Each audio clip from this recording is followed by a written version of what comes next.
Hey guys, welcome back to my channel. If you're new here, hi, my name is Ntwaniengomane. If you're a returning subscriber, welcome back and welcome to today's video. Can you guys believe there's only like a month left until Christmas break? Like, it's so insane how the year has gone and how like time has just moved. I was talking to a friend of mine last night actually, and we wanted to do something last year, and when we were looking at it, it was a course that we wanted to do, and it was a 12-month program. But then we were like, oh my god, it's gonna take so long. And yesterday we literally spoke about it and we're like, would be done now. Like, it's been 12 months. I hope you guys are well. I hope you guys are gearing up for the festive season. If you're in South Africa, if you are in the UK, or I don't know, wherever you're watching this video from, I hope you're gearing up for the holidays. It's literally the most wonderful time of the year. Like, I'm not gonna lie, like, I'm looking forward to actually landing in South Africa. Like, you know, the moment where the plane comes down and you start to see Kempton Park, you start to see the factories, you start to get a glimpse of the airport as well, and then you eventually land and it's hot and it's so perfect. It's so perfect. I can't wait. Anyway, you guys, you can see how excited I am. I haven't been here for a week and I can't stop talking. Today's video is literally about what I would do differently, and it's just something I've been thinking about over a couple of months, and just a culmination of all my experiences for the past 2 years that I've been living abroad.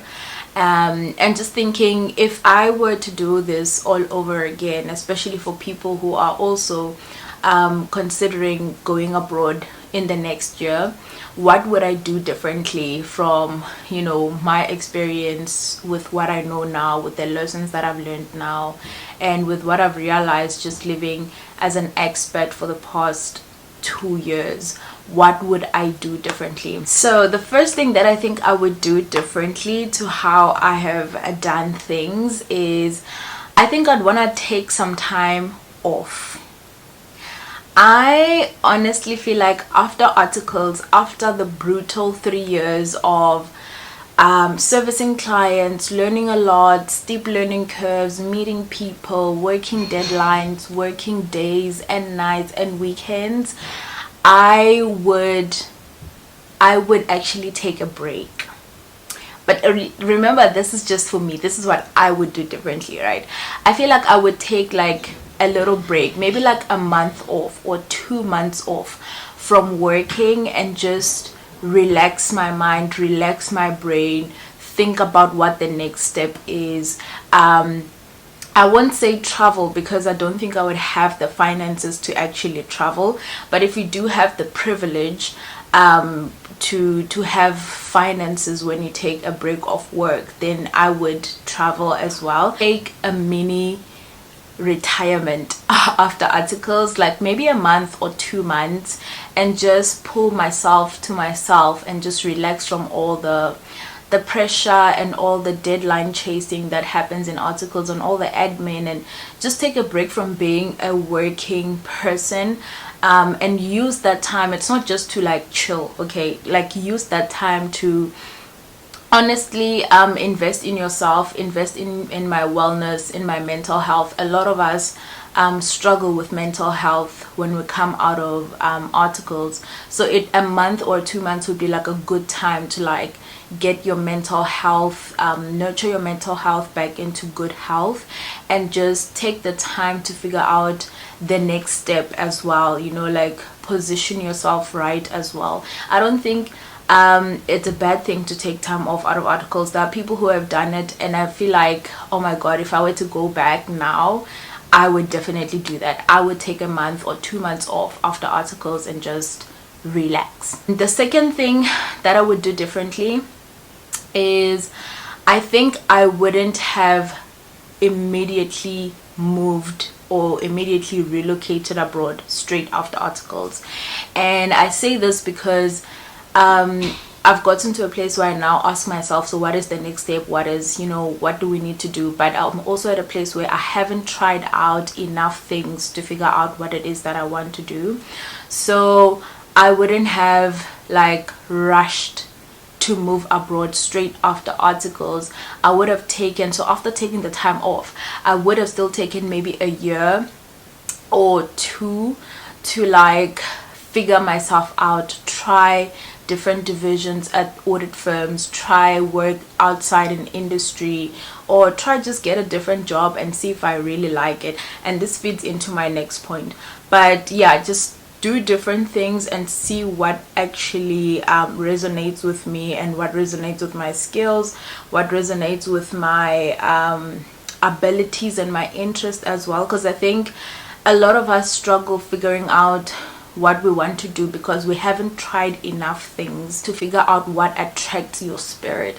So I would have taken maybe a year or maybe like 18 months to just try out things, just rotate within the audit firm's different divisions, and maybe as well try jobs out in industry as well. In those circumstances, you wouldn't be able to do like a 3-month secondment, but like you'd get a little bit of a feel of how industry is, and if that specific job in industry is ultimately what you want to do. The third thing, and the reason why I said the last point fits into this one, is after figuring out the stuff that I maybe want to do, I would spend a year doing that thing before moving abroad. I know like it's starting to like lengthen the time between completing articles and moving abroad, especially if moving abroad is like your goal. But I would honestly would have stayed to gain more experience in a specific thing that I want to do long term, and then move abroad, apply to move abroad within that. So I feel like the one thing that we do, especially as auditors, is we qualify in South Africa from whatever firm you're doing, and then you know you don't like the audit stuff, you know you don't want to grow, you know you don't want to be an audit partner, you know you don't want to be an audit manager, like audit is just not what you want to do, but you still move abroad in that thing. I don't know, with the expectation that it's not going to be the same, or you with the expectation that when you now in that foreign country, you will then apply to move into industry, or you'll apply for another job in that country. And it's not always easy, it's not always as simple as we think it is.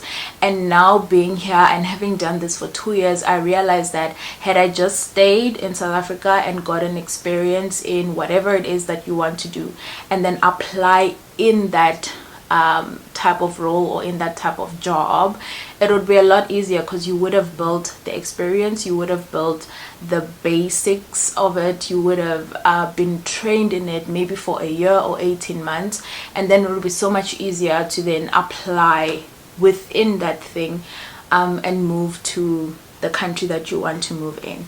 So I think, yeah, for sure, if I were to do it again, I definitely would figure out what it is that I like, or at least what I'm interested in, try get at least a year or 18 months experience in that thing, and then move within that role to the country that I would want to move into. I would also stay by myself. I think that's another thing that I'll do differently, is stay by myself. So there's a lot of notion around it's easier to share a place when you move, which it is, don't get me wrong, like it is so much easier, it is so much less hassle, you have somebody to figure things out with, you have somebody to help you, you have somebody to like be frustrated with. But in the longer term, and especially because in South Africa we come from an environment where a lot of young professionals stay by themselves, they can afford a 2-bedroom by themselves, or even a 1-bedroom as well. But we come from an environment where we can stay by ourselves and we enjoy like our space. To coming into an environment that's new, you have to share a place. It's a very, as much as it's easier to figure things out with somebody, it also takes a bit of time getting used to having somebody in your space. And it is cheaper, I won't lie, like it is very affordable to be able to share the bills amongst yourselves. But I think if I had to do it again, I would definitely stay alone. It is more expensive, but now actually looking in hindsight, I probably would have afforded to do that. I would have afforded to stay alone. It would have been tricky to navigate everything by myself, because it was easier to navigate with somebody else. But I think, yeah, of course, in hindsight, looking back, I think I definitely would have stayed by myself. And I don't think I would have also pushed to stay centrally in London. If I were to do it again, I think I would be more open to staying further away from the city, just because of how connected it is. And honestly, like, even if you stay like 40-50 an hour away, you can still get to central London and without a hassle. Of course, I would have to budget a lot more, but I don't think it would have been impossible. I think it would have been very much possible. It would have taken a bit more sacrifice though, but I think, yeah, I definitely think I would have stayed by myself if I were to do it again. The next thing I think I would do differently, I don't know what number I'm at now, I've lost track, is I would definitely consider doing secondment first before making a longer term move. I highly recommend secondment, guys, especially if you don't know whether you want to do this long term and you just like, I need to get a feel for the place before I actually decide to move. Whether you do a 3-month secondment, a 6-month secondment, or 12-month secondment, doesn't really matter, as long as that opportunity gives you like some adequate time to go and experience the place and see if that place is somewhere you would like to settle on a longer term basis, maybe like 2-3 years, whatever. So I would definitely if I were to do it again, I definitely would do secondment first. I think it really does help you to also figure out if moving abroad is really for you, because I think we see a lot of people on social media living their best lives, traveling, and you know, living this kind of lifestyle that they live abroad, and you think it's easy, you think I could do that too, you think, you know, but is it really something you would do? Would it really be that easy for you? So I think secondment is a great way to test the waters without actually going fully in, because another thing is, once you decide to go fully in, then there are clauses in contracts that we sign that you cannot leave within a certain period of time, and if you do leave within that period of time, there is probably a clawback or some sort of fee that you have to pay back. So I think I totally would have done secondment. I don't know though if secondment would have been adequate enough time, especially if you do like a 3 months secondment, because it normally happens in busy season. I don't know if it would have been adequate time for me to make a final decision about whether I want to stay long term, or whether I want to go back to South Africa. But maybe just from a work perspective, it would have given you exposure to say, is this the kind of work environment that I want to be in on a longer term basis, or do I just want to experience it now for short term and then move back to South Africa, and then maybe try another country. But I think, yeah, I definitely would have done secondment.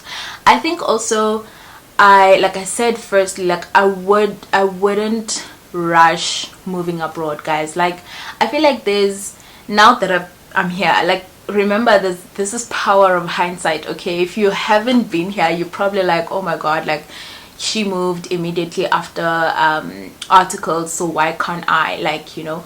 But I'm just saying, like, I have the power of hindsight right now. I have the power of experience, which is the past 2 years. So I'm just saying the things that I would do differently. I'm not saying you need to do them. You can consider them if you want.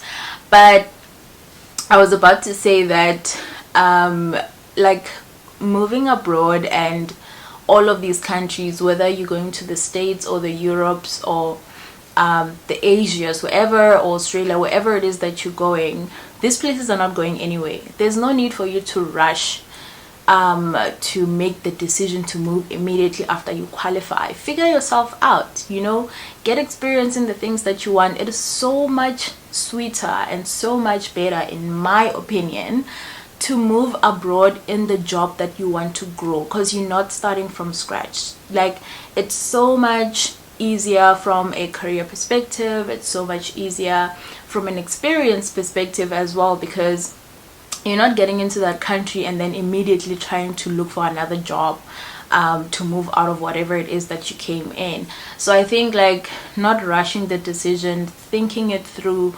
Yes, it's great to see people posing under the Eiffel Tower, doing Brussels on the weekends, going to Spain this weekend. There's no need to rush. These places are not going anywhere. The experiences are not going anywhere. You don't need to feel the need to make the decision now. I think take the time to really think about it. There's no harm in staying another 12 months while you figure it out, you know, another 12 months while you also save towards it, because it is quite expensive. You know, take some time to also build experience in the things that you want. If you want to move out of audit, take the time to move out of audit and try do something else for like 12-18 months, and then apply in that role in a more senior position, and that way you land yourself in a bigger in a better salary band, and you land yourself a better comfortable lifestyle than maybe what you would have had you not had that experience. So I would, yeah, those are the things that I would do differently. The most important of them would probably have been taking a break after articles, and definitely having built a bit of experience in whatever it is that I would be interested in then, before making the move. So yeah, like, now I'm just like, oh my god, a career break would be so great. Like a month, 2 months off would be so great, but the rent I have to pay in this country does not afford me the opportunity to not work for a month or 2 months. So it's not as easy. But of course, I know, like I'm just saying it's not as easy, but if I really wanted to do it, I could do it. But I'm just saying it's not the same when you're not in your home country. It's not as easy when you're in a country where you're governed by immigration law and you can only be there for a certain amount of time if you're not working. It's not the same dynamic. It's a different dynamic. But yeah, if I were to do it all over again, guys, that's exactly what I would do. If you're pondering on this decision and, you know, like, you're just in the fence, in between about it, I do have slots that are open for my one-on-one consultations if you want to speak through it, or if you feel like you need like specific guidance on your specific situation, or you just like, I need somebody who understands, or somebody who's been through this thing to like walk me through it and like guide me through it and mentor me through it. I do have my consultation slots that are open. I have new slots opening now for November. So yeah, ring me up and just check the link down in the description box and let me know. Let's have a chat and let's see how we can help you through it. I hope you guys enjoyed this video. Don't forget to comment, to like, to subscribe, share this with your friends, especially guys those WhatsApp groups where you guys are in your 3rd year, you're finishing your APC. Like, share this video in those groups, let somebody know. Don't gatekeep information, share it out there. And yeah, I'll see you guys in my next video. I hope you enjoyed this video. Give it a massive thumbs up if you did, and yeah, don't forget to like, to comment and subscribe. I'll see you in the next video. Bye.